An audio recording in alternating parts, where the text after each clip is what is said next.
சாய் பக்தர்களுக்கு என் அன்பு வணக்கங்கள். ஓம் சாய்ராம்.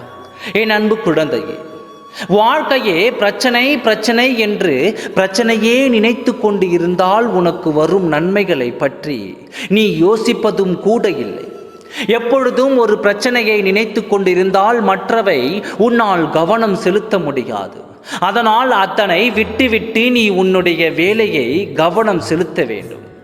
இப்பொழுது உன் வாழ்க்கையை பற்றிய கவலையில் நீ விட்டு கொண்டு இருக்கின்றாய். இந்த தருணத்தில் வேறு எது நடந்தாலும் உன் சிந்தனையில் அது வரக்கூடாத, செய்யாத, அப்படி இருக்கக்கூடாது.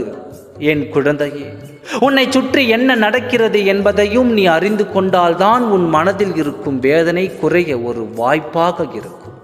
அப்பா என்ன சொல்ல வருகிறேன் என்று உனக்கு புரிகிறதா?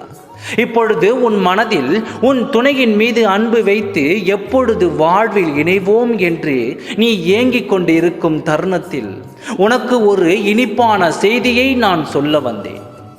என் துணை என்னையும் நினைப்பாரா? என் ஞாபகம் வருகிறதா? பழைய கசப்பான தருணங்களை மறந்து என்னுடன் வாழ்வாரா என்றெல்லாம் நீ யோசித்து கண்ணீர் விட்டு கொண்டு இருக்கும் இந்த நேரத்தில் உன் துணையின் இல்லத்தில் இன்று ஒன்று நடந்து கொண்டிருந்தது. அது என்ன தெரியுமா? இன்று உன் துணையின் இல்லத்தில் ஒன்று நடந்தது. அதை பற்றி ஒன்றை சொல்லத்தான் உன் சாயப்பா நான் வந்தேன். இன்று உன் துணையின் இல்லத்தில் ஒரு விவாதம் நடந்து கொண்டிருந்தது. உன்னை பற்றி அவர்கள் உதாசீனப்படுத்தி பேசினார்கள். அதற்கு உன் துணை கோபம் வந்து அவரை திட்டிவிட்டார். உங்கள் மீது அன்பும் பாசமும் வந்துவிட்டது. உங்கள் பிரிவு காலம் செய்த கோலம் என்று அவரும் புரிந்துவிட்டார்.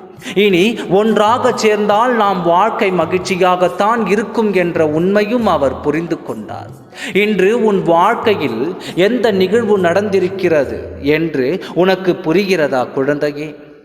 உன் வாழ்க்கை திரும்பவும் தொடர இது ஒரு ஆரம்பமாக இருக்கப் போகிறது.